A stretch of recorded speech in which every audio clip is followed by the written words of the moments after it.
很多人把这个猪肝买回来都不知道怎么做好吃，要不就是做出来又腥又柴。今天就给大家分享2种猪肝的特色做法，学会了保证家里人都夸你是大厨。这些猪肝一共3斤多，先换水清洗几次，把水倒出以后再加水浸泡，充分的泡出里面的血水。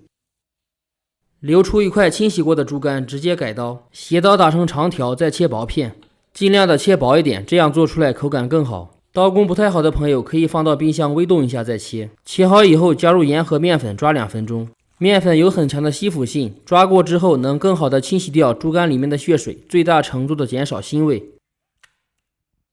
感觉到粘手就可以了，加水清洗一下。可以看到水非常浑浊，所以说这样清洗很有必要。再换水清洗至水清为止倒出，至少需要4、5次。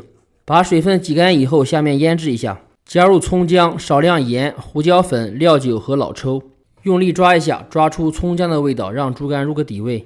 抓匀以后加少量玉米淀粉，这样可以封锁水分。淀粉一定要少放，避免菜做出来不够清爽。配料准备一些青红尖椒、洋葱洗干净切成3角块备用。再准备一些姜蒜末，加入1勺泡椒，没有的可以放豆瓣酱。猪肝要想好吃，需要提前把料汁调好，这样才能保证口感。加入字幕里的调料，再加清水、淀粉搅拌化开。另外1多半的猪肝泡好以后，冷水下锅焯水。开锅以后撇掉浮沫，焯水3、4分钟，再换水烧开，下入猪肝。再下入一些葱姜，1大把的花椒。另外起锅，锅烧热以后下油润一下锅，热锅凉油，炒菜不会粘锅。5成油温左右下入猪肝，这样能快速的封锁水分，吃起来口感更嫩。猪肝提前把水控一下，挑去葱姜。炒至猪肝刚变色以后倒出，时间长了就老了。接着锅留底油，下入小料，小火炒出香味。炒香以后下入青红尖椒、洋葱块，炒至断生。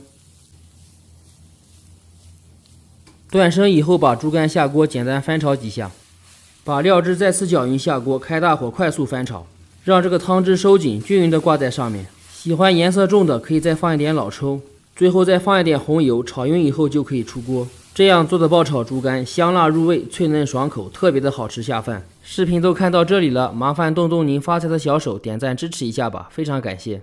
接下来分享另一种做法，猪肝煮好以后放冷水里浸泡，用筷子扎一下，能扎透没有血水渗出，说明就熟了。接下来是凉拌做法，还是调一个料汁，加入姜末、盐、白糖、冬菇一品鲜、陈醋、辣鲜露、花椒油或者麻椒油，再加一点香辣红油。放上1半的凉白开或者纯净水，加入切好的2斤调和小米辣，搅拌化开。猪肝凉透以后，切成硬币厚度的片。装盘以后，浇上调好的料汁，稍微浸泡一下，猪肝就会快速入味。一份非常好吃的椒麻猪肝就制作完成，再撒上一些3丝点缀一下。剩余的猪肝还可以做一个白切猪肝。感谢您的关注和支持，我们下期见。